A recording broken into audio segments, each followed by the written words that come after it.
Hi everyone, and welcome to this week's video. It is a rainy day in Los Angeles, so the lighting is different, but I'm still mic'd up, so we're learning. In this week's video, I want to talk about how to begin recovering, like the very first step on your recovery to recover from PTSD or CPTSD. And before I forget, please click like and subscribe because it does help. And in another video, I mentioned this as well, but I also want to mention it here, and that is the difference between PTSD and CPTSD. And PTSD is where a traumatic event happens, and there's a before and after. So you know who you are, an event happens to you, and then who you are after is different than who you were before. But there is a difference between the two, and you're able to identify a difference between the two versions of yourself. With CPTSD or complex PTSD, you never develop a sense of self. So who you are now is unidentifiable, and who you were as a child is also unidentifiable. And your personality is kind of made up of coping mechanisms because you were never allowed to develop a strong sense of self.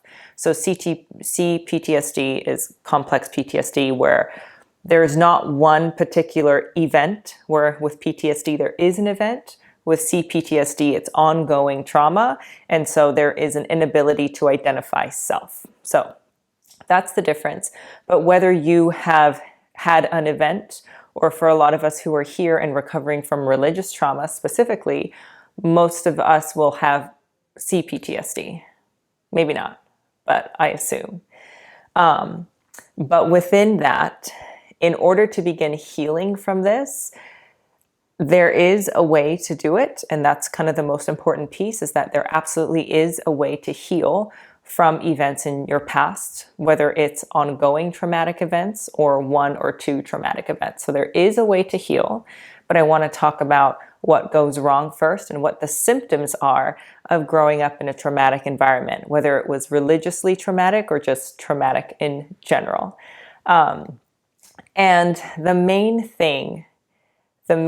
symptom where you speak to someone and you can tell that they must have had some sort of traumatic event in their life is that people who have grown up with CPTSD are really, really good at finding things that can go wrong in any situation. And what I mean by that is, for example, if I talk to somebody who has a healthy relationship with themselves, they had a healthy environment growing up, and they say, Angel, I got a new job. And I say, wow, that's great. And they say, thanks, I'm excited. That's a normal interaction. With somebody with CPTSD or trauma, you can kind of tell because they'll say, I got a new job. And I'll say, hey, congratulations. And they'll be like, yeah, well, we'll see how it goes. And it's the same situation, but they are saying a lot of stuff that can go wrong in the exact same situation, where somebody with a healthy childhood or that grew up healthily will identify all the good potential in a situation. Somebody from a traumatic past will identify all the bad potential in a situation or all the negative things that can go wrong. There is a reason for this, and I will tell you the reason for it. But I want you to take a moment and just kind of identify that and think about you in your life. Do you feel like you can identify all the good potential in every scenario or in most situations? Or does it resonate that maybe you or somebody close to you are really good at finding the things that could potentially go wrong in your life? So take a moment and just kind of think on that. And the reason that some of us are so good at this is because when we grow up in something that is really traumatic, most of the time, most things in our life are going wrong. If you grew up in an abusive environment, so many things go wrong. And then when you are out of it and you look back, you see even more things that went wrong than you could identify when you were there in the moment. So it can feel like there's so many negative things. It can feel like there is nothing positive that you can identify, and the whole thing went wrong. But that is not because there were no good things. It's because your lens is skewed to only see bad. And again, when you're raised in an abusive environment, The people around you don't want you to thrive. That's why it's an abusive environment, is because they want you to fail. They want you to fall into the same patterns that they're in. And I'm sure we can all identify the person in our life or the people in our life when we were growing up who really went out of their way to try and make sure that you in particular felt bad. Whether things were going bad or things were going right in your life, it's those people that, you have a moment of joy and you say, oh, I got a new girlfriend or I got a new boyfriend.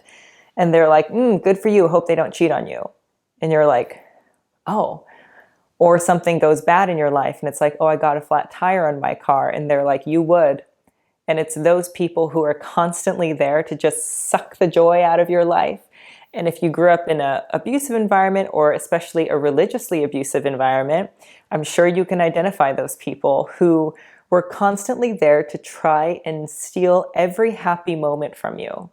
And in order to kind of remove yourself from the aggressive, negativity that they would try and bring around, you started trying to preempt them. So in order to self-preserve, you start to look for the negative in your own life so you can preempt them from either coming in and pointing it out or coming in and creating a bad event so that at least something is going wrong in your life.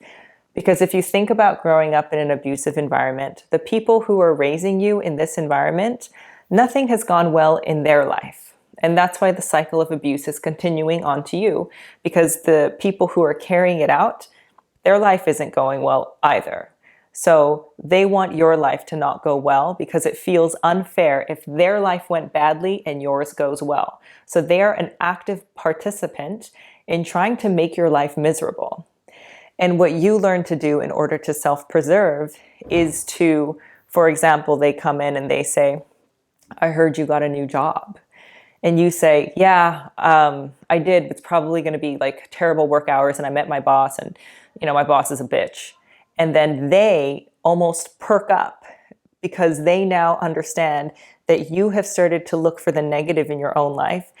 And they kind of ease off a little bit because their job is done. Their job, they felt, was to try and make your life miserable. But once you start scanning for the misery in your own life, they do back off of you.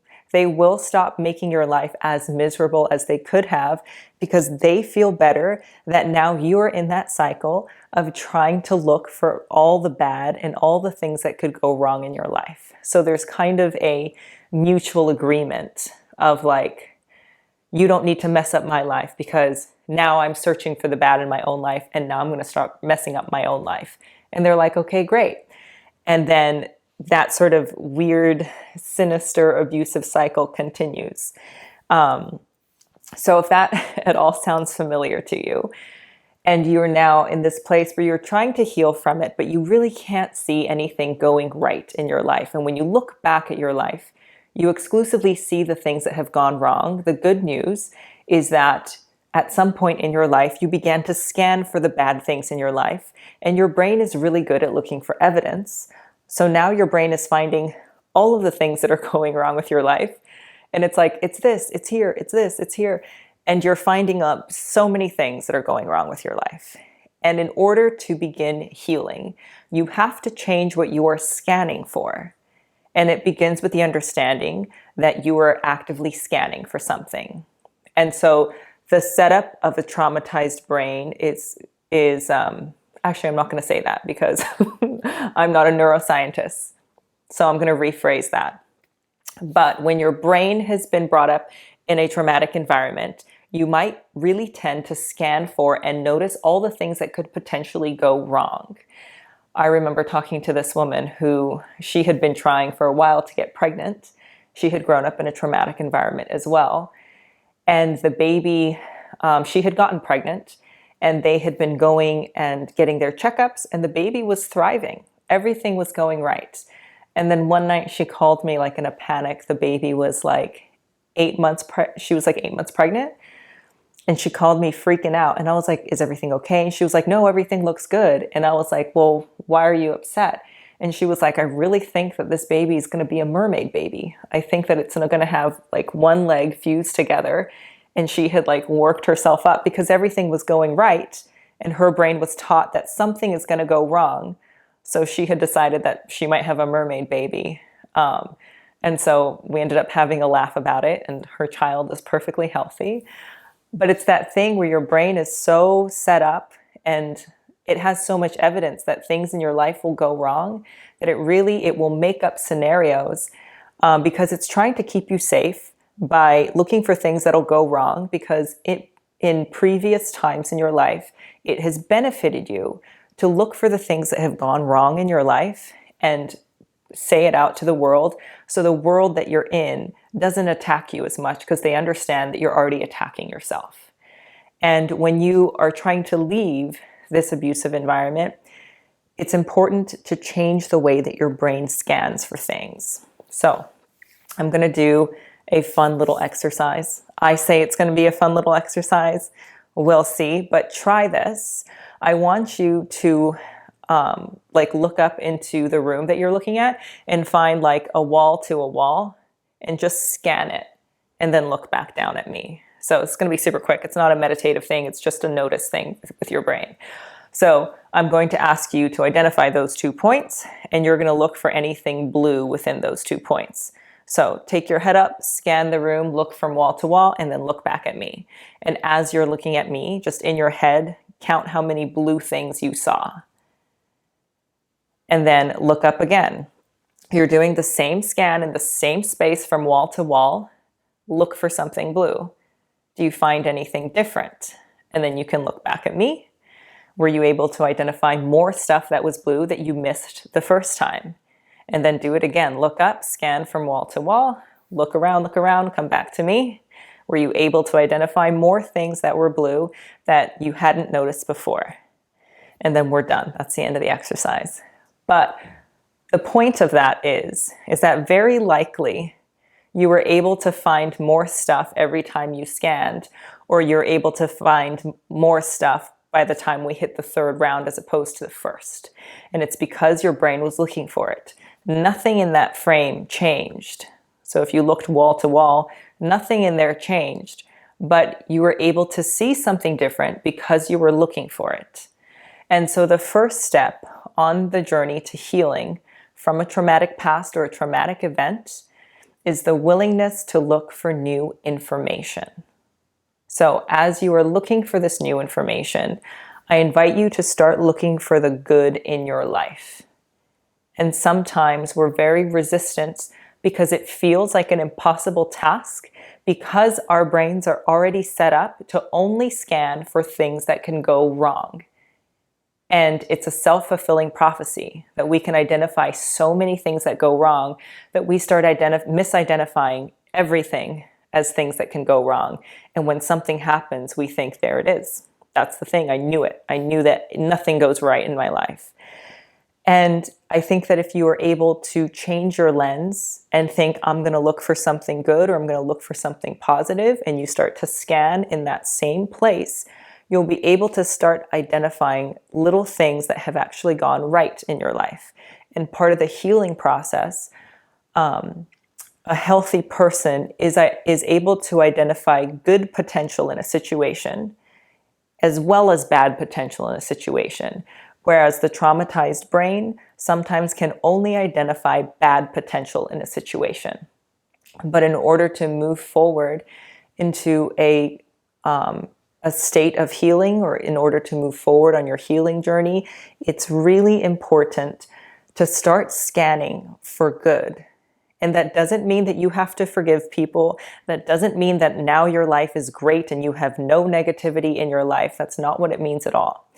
All we're trying to do is take the lens that you're looking through and have it widen a little bit and start scanning for more stuff. So my advice, the first step towards healing PTSD or CPTSD is the ability to start scanning for something good in your life. And you can say that this is like a gratitude practice, or you can call it whatever you want, but it is such an important step, and I would say that it is the actual number one most useful step in this healing is my ability to now identify good potential in a situation, not just bad potential. So there are things that can go well in your life. There are people who are trying to help you. If you're here and you're watching this, and if you've gotten this far, you also are one of those people who are trying to help you. Count yourself. Count yourself as a good thing and something that is full of good potential. So that's my number one absolute top advice for healing from PTSD or CPTSD is start looking for things that are going good in your life. And because your brain is so good at what it does, it will start to scan for good and it will start to gather evidence of good in your life. And soon you will find, or maybe not soon, depending on your idea of time, but eventually you will find that there is a lot of good in your life in spite of all the bad that you might currently find. So I hope that this was useful. Thank you as always for being here. I so appreciate you. I think that's it. I have some stuff coming out towards the end of the year, getting a website and community and courses together. So I'm really excited. It's been a lot of work, but I see good potential, so I'm excited. But thank you guys for being here with me. I hope that this was helpful, and I'll see you next week.